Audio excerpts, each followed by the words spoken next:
할렐루야. 오늘도 함께 예배하는 우리 모든 가족들에게 하나님의 은혜와 능력과 평강이 넘치기를 주님의 이름으로 축원합니다. 지구상에 존재하는 한 나라에 대해서 말씀드리겠습니다. 여러분 한번 짐작해 맞춰 보십시오. 1960년도 아프리카의 가나의 국민소득이 1인당 100달러, 필리핀이 200달러, 그런데 이 나라는 67달러. 그런데 이 나라가 반세기 만에 국민소득 38배, GDP 750배의 성장을 이루어서 세계 10위권의 경제 대국이 되었습니다. 1960년 이후 받는 나라에서 주는 나라로 변신한 유일한 나라, 2차 대전 이후 독립한 140여 개국 중에서 유일하게 민주화와 산업화를 이룬 나라, 현재 미국 다음으로 해외 봉사활동을 가장 많이 하는 나라, 미국 다음으로 선교사를 가장 많이 파송하는 나라, 이 나라에 대해서 미국계 다국적 투자은행인 골드만삭스가 2007년 이렇게 전망을 했습니다. 이 나라는 2025년에 세계 9대 강국, 2050년에 1인당 GDP 8만 1,000불로 미국에 이은 2위 국가가 될 것이다. 이 나라가 어느 나라인지 여러분 짐작이 가시죠? 그렇습니다. 우리의 조국 대한민국입니다. 우리는 해방의 감격이 가시기도 전에 6.25라는 씻을 수 없는 동족 간의 전쟁을 겪었습니다. 메가더 장군이 전황 파악차, 북한과 첨예하게 대치하고 있는 최전방 벙커 어느 한국 말단 병사를 우연히 만났습니다. 그리고 그에게 물었습니다. 전세가 이렇게 불리하고 많은 사람들이 후퇴하는데 당신들은 어째서 후퇴하지 않습니까? 한국군 병사가 이렇게 대답을 합니다. 아직 우리에게 후퇴하라는 명령이 떨어지지 않았습니다. 이 대답에 메가더 장군은 감동을 했습니다. 그래서 또 말합니다. 지금 내가 들어줄 수 있는 소원 하나를 말해보시오. 한국군 병사가 대답을 합니다.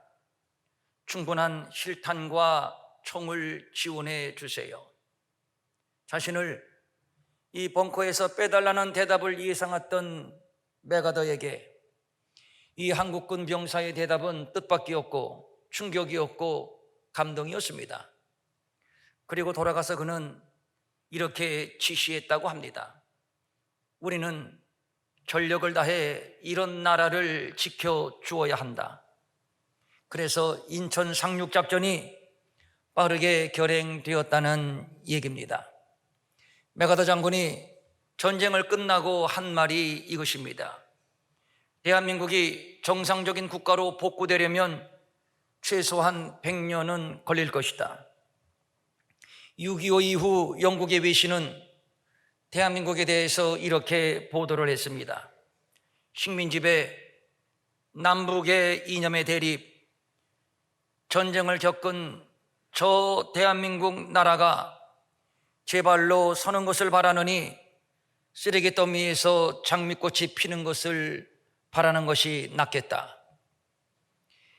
피를 흘리고 목숨을 바쳐 나라를 지키기는 했지만 전쟁 이후 우리나라는 남아있는 것은 하나도 없었습니다.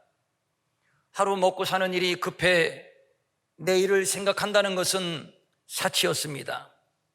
뭉치면 살고 흩어지면 죽는다는 말이 있는데 이 말은 해방 이후 혼란기에 당시 이승만 대통령께서 민족의 단결을 외치며 한 말입니다. 그렇습니다. 지난날 수많은 곡절 속에서도 살아남을 수 있었던 민족적 저력이 바로 여기에 있습니다. 허리띠를 졸라매고 일했습니다. 정신없이 일했습니다. 소독으로 팔려가 시체를 닦았고 막장에 들어가 석탄을 캔 대가로 차관을 얻어 경제 개발을 시작했습니다. 젊은이들이 전쟁터에 파병되어 목숨을 던졌고 그 돈으로 고속도로를 건설했습니다. 건설 노동자로 중동 사막에 나가 미친 듯이 일해 거지처럼 외화를 버려들였습니다. 그때 우리 민족은 비록 가난했지만 하고자 하는 열정, 할 수 있다는 자신감으로 충만했습니다. 그리고 마침내 세계인이 부러워하는 역사를 이루어냈습니다. 이름만 불러도 자랑스러운 대한민국, 우리의 조국입니다. 그런데 지금의 우리의 상황은 어떤가요? 제 귀에 지축이 흔들리는 소리가 천둥처럼 들리고 있습니다. 정치, 경제, 외교, 안보, 교육 등등 나라를 지탱하는 메커니즘이 흔들리고 있습니다. 북한의 핵무기를 해결하는 일도 진전이 없는 터에 일본과의 경제전쟁이 시작되었고, 지난주에는 러시아와 중국의 전투기가 합동훈련을 명목으로 우리 영공을 넘나들며 우리를 위협했고, 미국의 도움을 요청했지만 미국은 당사자들이 알아서 하라는 식으로 팔짱을 낀 채 지켜보고 있습니다. 북한은 잠수함을 건조했고 또 미사일을 발사했습니다. 그리고 보란듯이 우리를 비웃고 조롱하고 있습니다. 이 와중에 다음 세대 청년들에게 꿈이 없어졌습니다. 우리의 조국이, 우리의 선배들이 얼마나 위대한 업적을 이루었는지 감사도 없고 자부심도 없고 오히려 헬조선이라고 조국을 비하하고 기회만 있으면 탈출하려 하고 있습니다. 하루 평균 35명 꼴이 못 살겠다고 비관하고 자살하는 나라가 되어버리고 말았습니다. 칼 마르크스는 이런 말을 했습니다. 사람이 환경을 지배하는 것이 아니라 환경이 사람을 지배한다.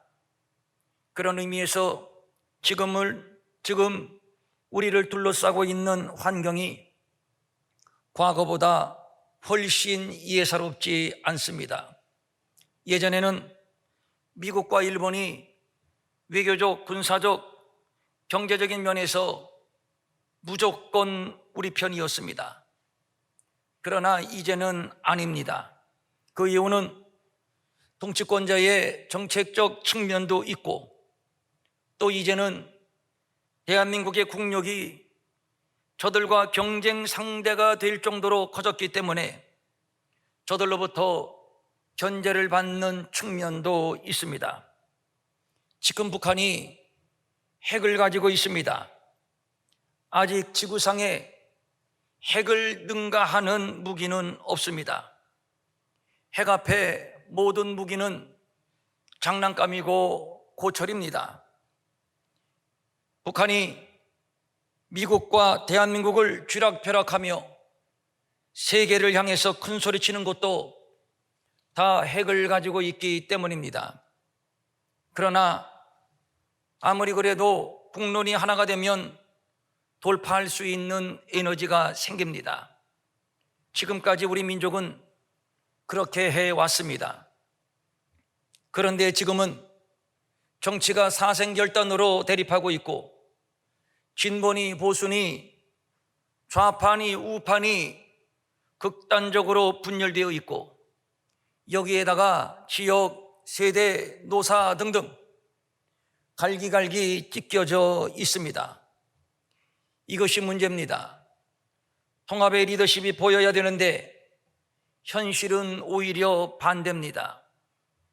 왜 야당의 말을 들으려 하지 않는지 모르겠고, 왜 여당의 말을 들으려 하지 않는지 모르겠습니다.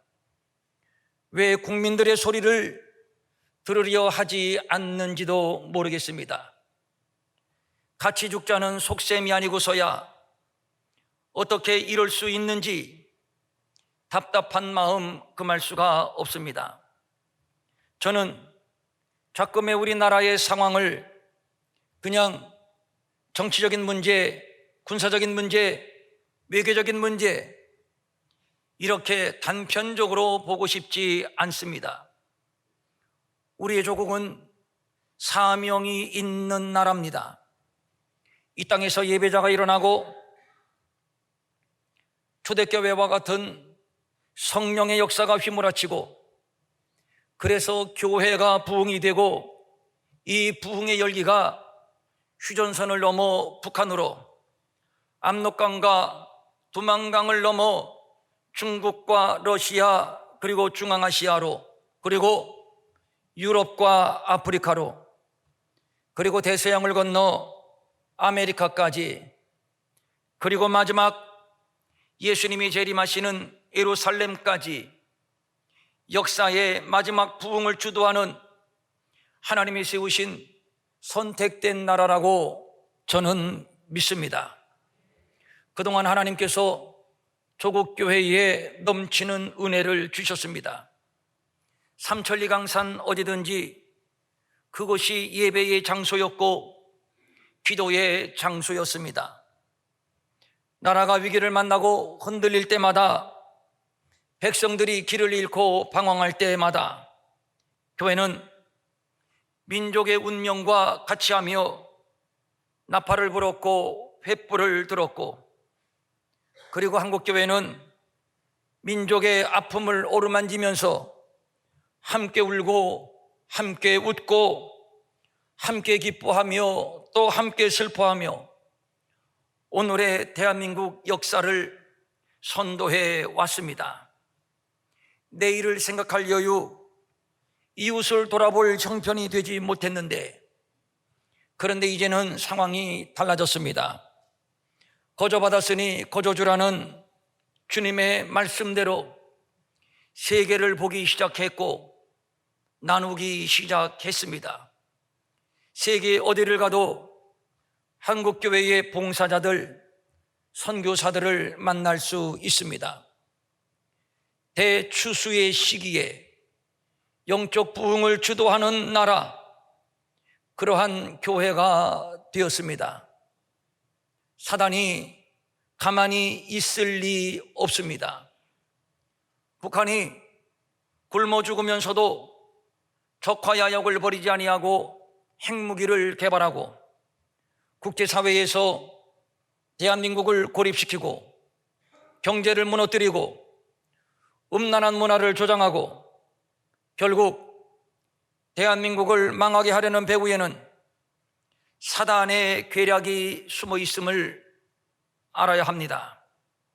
결국 정치의 문제, 군사나 외교의 문제가 아닌 영적인 문제입니다.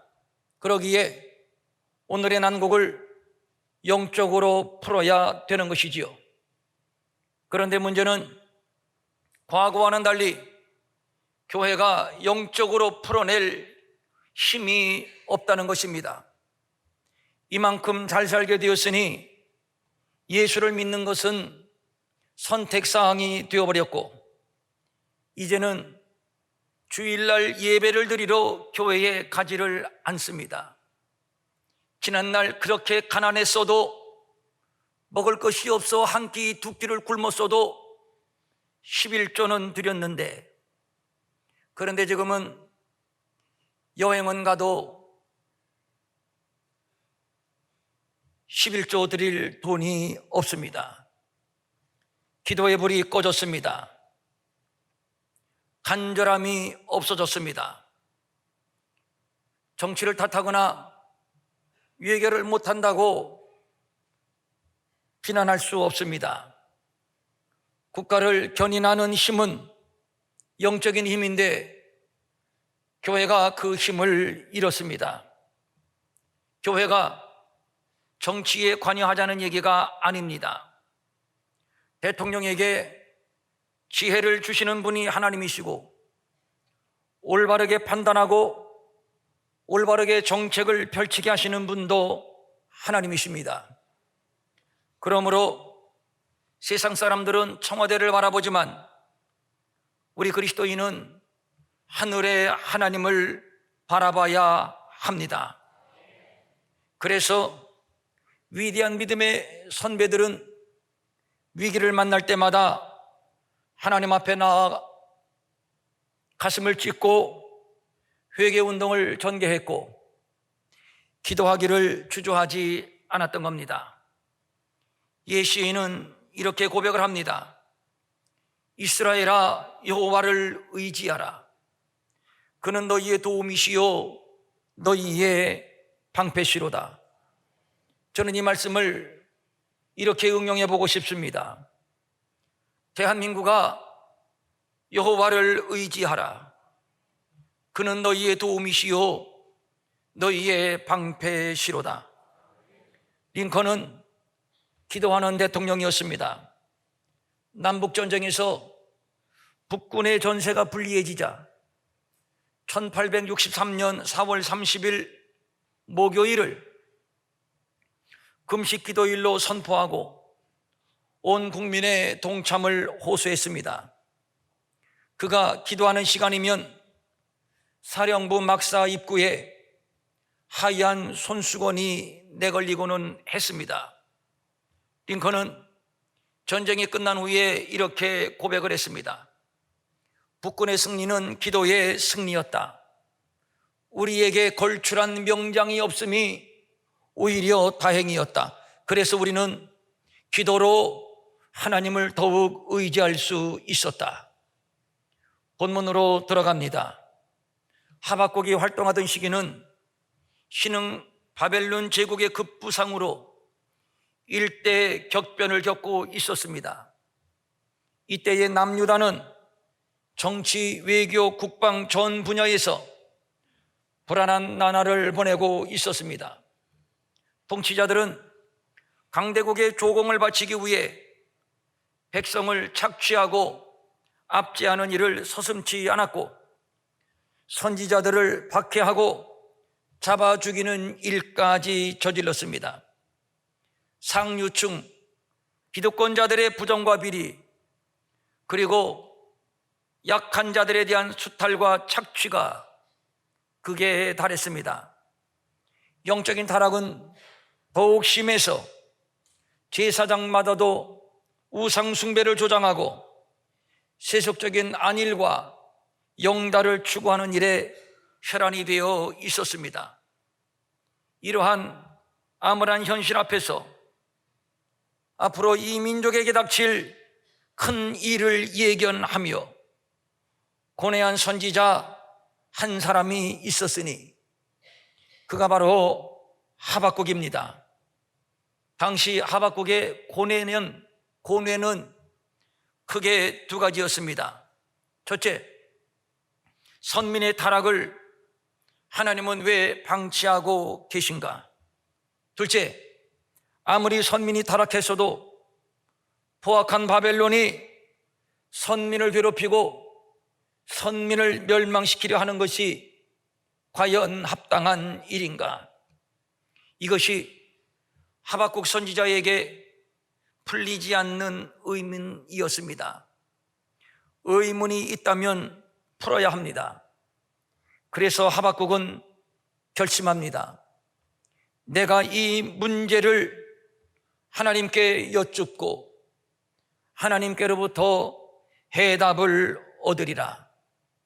그래서 본문 1절입니다.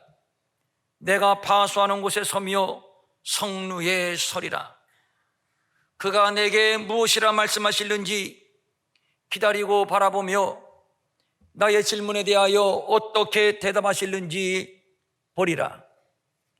여기에서 우리가 얻게 되는 교훈은 첫째, 문제의 열쇠는 하나님께 있고 그래서 문제를 풀기 위해서는 하나님께로 나아가야 한다는 것. 두 번째, 나가야 한다면 누가 나가는가? 선지자입니다. 즉 깨어있는 종들, 성도들, 교회들입니다. 하나님은 그들을 통해서 응답하십니다. 파수대는 성의 가장 높은 곳으로서 성 내외의 동태를 파악하고 경계하는 곳입니다. 파수병은 파수대에 있어야 하고 파수병에 의하여 성을 지키느냐 빼앗기느냐 결정이 되는 겁니다. 군대에서 통용되는 메가더 장군의 격언이 있습니다. 작전에 실패한 자는 용서받을 수 있어도 경계에 실패한 자는 용서받을 수 없다.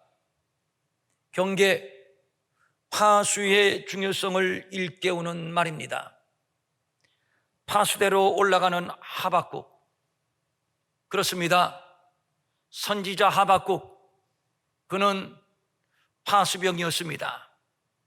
그는 아무란 나라의 운명을 짊어지고 하나님과 담판을 짓기 위하여 파수대로 올라갔던 것입니다. 하나님이 내게 무엇이라 말씀하실는지 기다리며 바라보며 보리라. 그는 나라를 위기에서 건질 분은 오직 하늘의 하나님이심을 알았던 것이고, 그래서 그 하나님께 조국의 운명을 호소하기로 결심을 했던 겁니다. 파수대로 올라가는 선지자의 심정은 너무도 절박했습니다.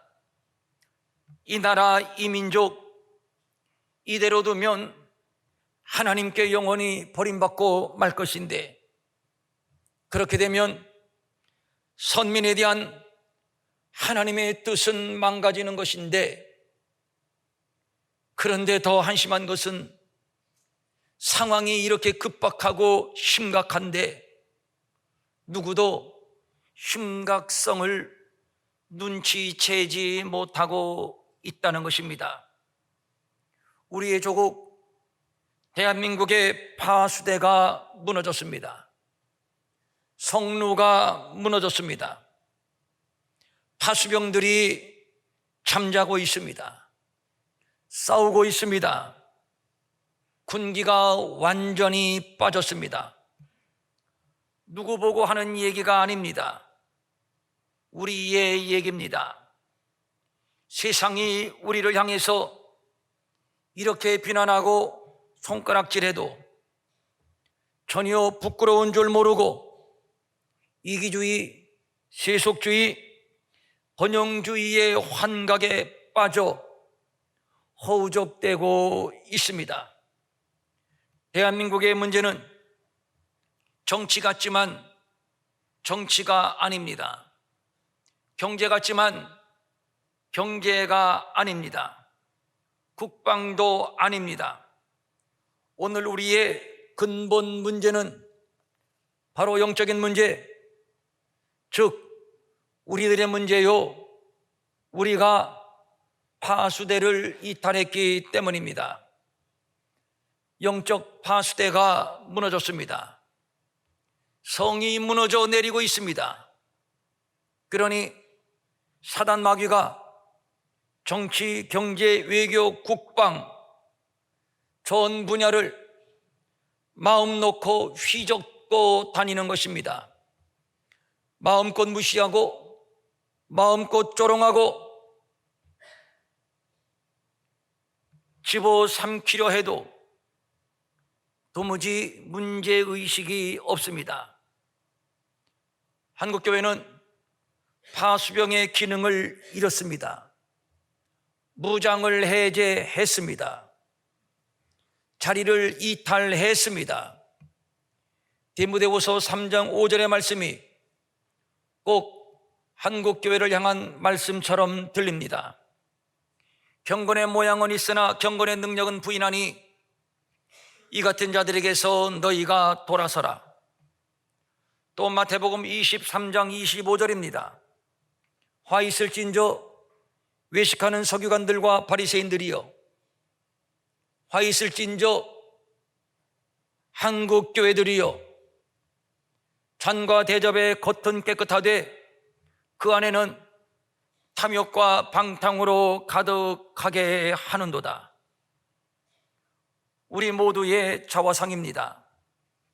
세상 사람들이 기독교를 개독교라고 비난하고 있습니다. 이런 생각 안 해보셨나요? 어쩌면 그 말이 맞을 수 있다는 생각 말입니다. 어느덧 우리는 알지 못하는 사이에 개독교인이 되어버렸는지도 모르겠습니다. 어쩌면 돌들이 우리를 향해서 소리를 지르고 있는 것일 수 있습니다.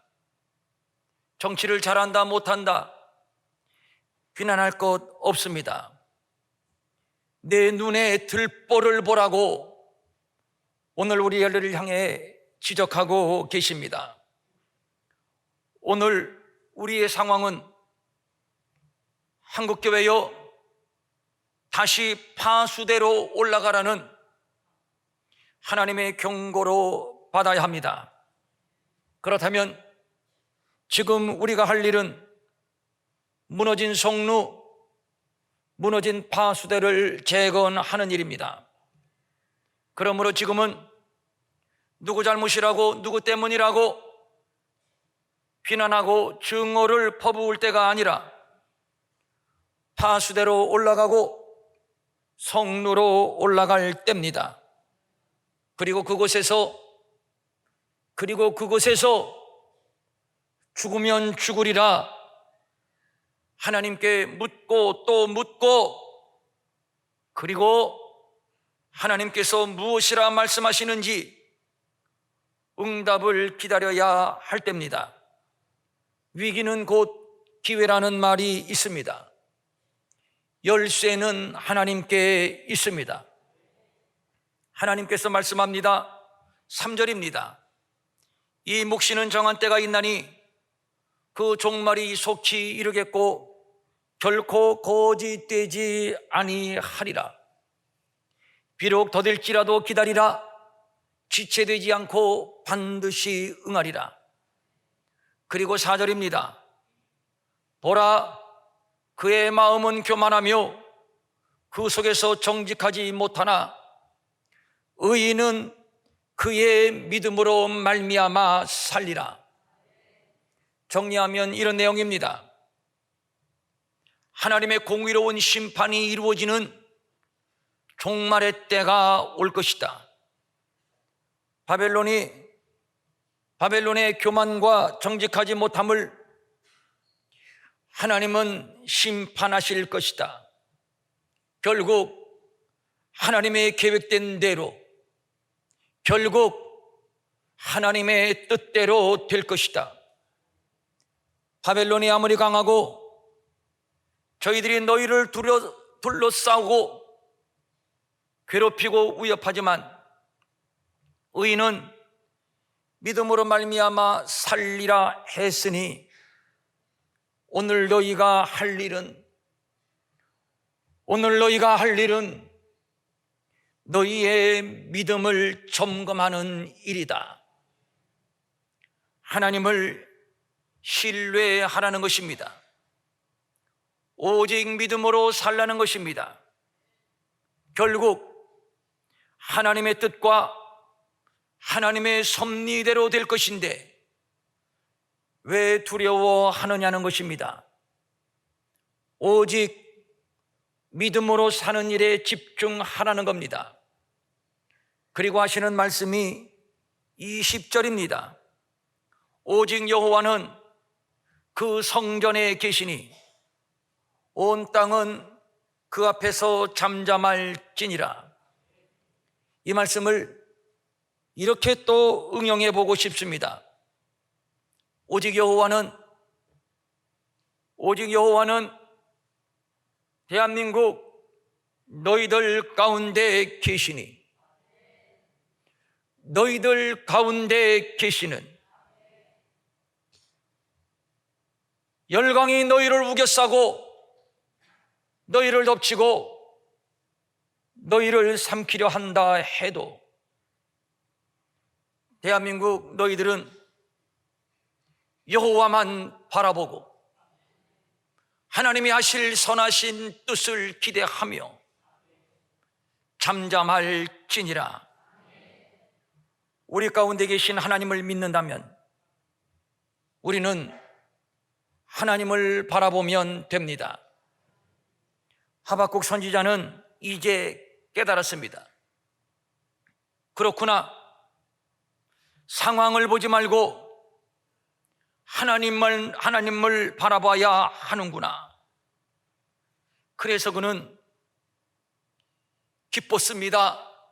감사했습니다. 그래서 노래를 부릅니다. 비록 무화과 나무가 무성하지 못하며 포도나무에 열매가 없으며 감람나무에 소출이 없으며 밭에 먹을 것이 없으며 우리의 양이 없으며 외양간에 소가 없을지라도 나는 여호와로 말미암아 즐거워하며 나의 구원의 하나님으로 말미암아 기뻐하리로다. 지금의 상황은 무화과가 무성하지 못합니다. 포도나무에 열매가 없습니다. 감람나무에 소출이 없습니다. 밭에 먹을 것이 없으며 우리의 양이 없으며 외양간에 소가 없습니다. 원수가 에워싸고 있습니다. 답답합니다. 돌파구가 보이지 않습니다. 한숨만 나옵니다. 그러나 그는 이렇게 또 노래를 부릅니다. 그러나 나는 여호와로 말미암아 즐거워하며 나의 구원의 하나님으로 말미암아 기뻐하리로다. 하나님의 구원을 믿으며 그는 감사했고 그래서 노래를 불렀습니다. 지금의 대한민국은 위기입니다. 생각보다 훨씬 위기입니다. 사랑하는 여러분, 그냥 한 사람의 이야기로 듣지 마시고 나라를 생각하며 염려하며 기도하는 하나님의 종의 말로 들으십시오. 지금의 대한민국은 상당히 어렵습니다.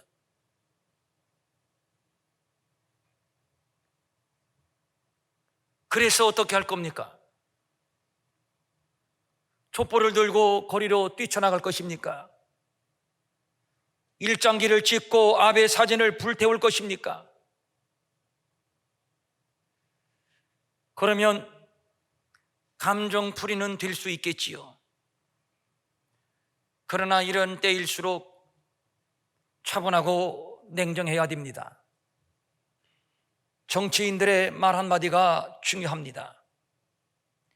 감정적이고 선동적인 말은 삼가해야 합니다. 정치권이 당략을 떠나 지혜를 모으고 국민들은 국론을 모아야 됩니다. 그리고 우리는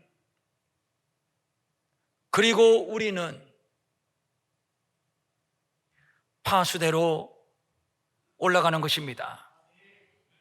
그곳에서 가슴을 찢고 때로는 금식하며 몸부림하며 하나님께 묻고 또 물으며 묵시를 기다려야 합니다. 해결의 열쇠는, 우리를 구원하는 열쇠는 하나님께 있기 때문입니다. 걱정은 할 수 있지만 독설과 저주는 안 됩니다. 왜냐하면 그것이 사탄이 바라는 바요 사탄의 계략이기 때문입니다. 야당 편에 있습니까? 대통령과 여당을 위해서 기도하십시오. 여당 편에 있습니까?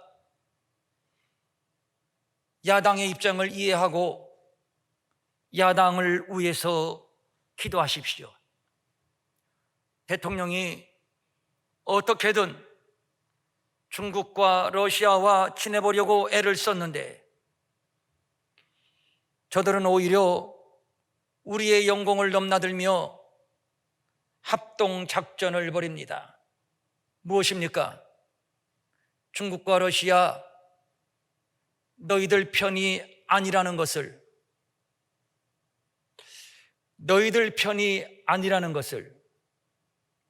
하나님이 가르쳐준 사건입니다. 미국이 관망하고 있습니다. 지금까지 미국은 우리의 편이었습니다. 앞으로 언제까지 우리 편일 것이라고 생각을 했습니다. 하나님이 우리에게 깨우쳐 주는 겁니다. 언제까지 미국은 너희 편이 아니다. 미국도 너희를 버릴 수 있다. 가까운 일본, 물론입니다. 저들도 우리 편이 아닙니다. 우리를 향해서 칼을 빼들었습니다. 우리를 죽이겠다는 속셈입니다. 오늘의 우리의 상황은 우리 편은 아무도 없다.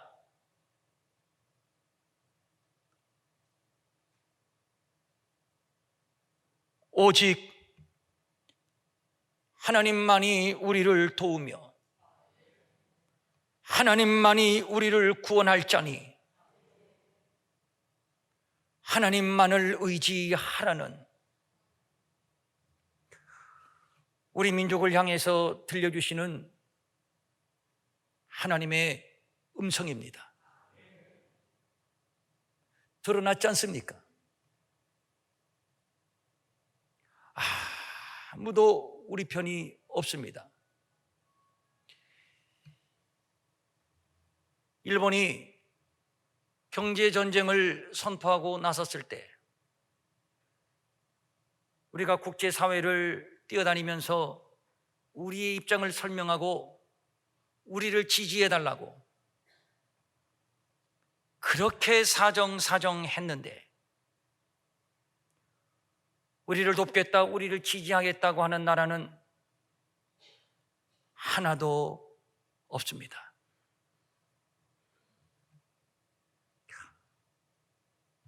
저는 1년에 이 땅에서 일어나고 있는 여러 상황을 보면서 걱정도 되고 답답하기도 했지만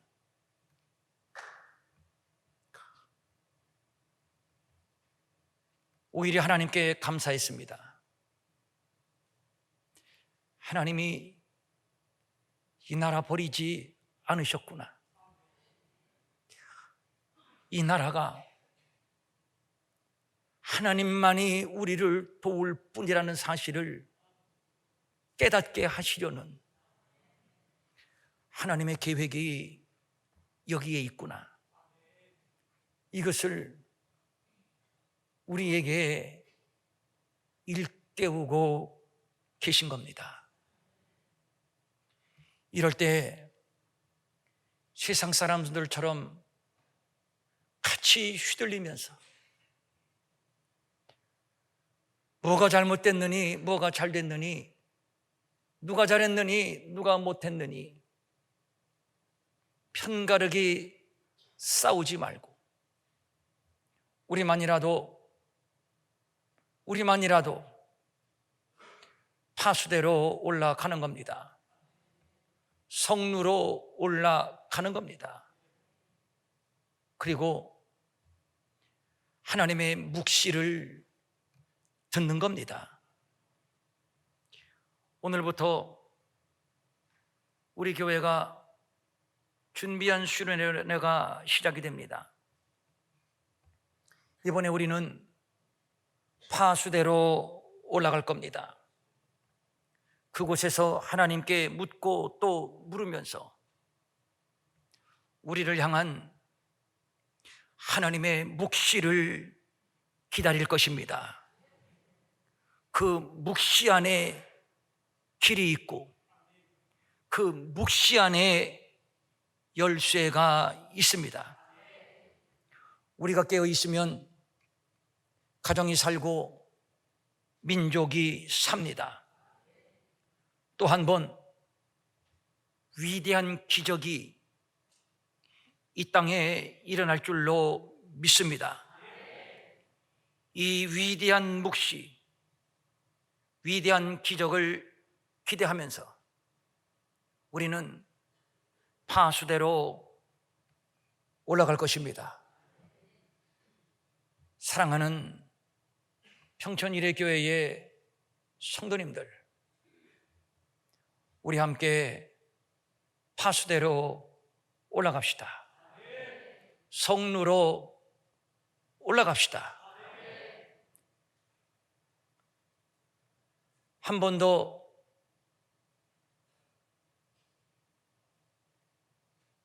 부흥의 시대가 이 땅에 올 것입니다. 부흥의 바람, 부흥의 불길이 타오를 것입니다.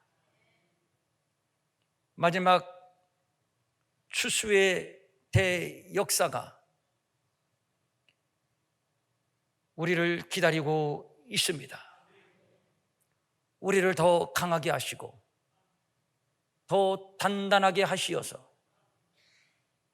이 사명을 맡기시려는 하나님의 숨겨진 뜻, 숨겨진 계획, 하나님의 묵시가 여기에 있습니다. 사랑하는 여러분, 우리 함께 파수대로 올라갑시다. 아멘. 일어나셔서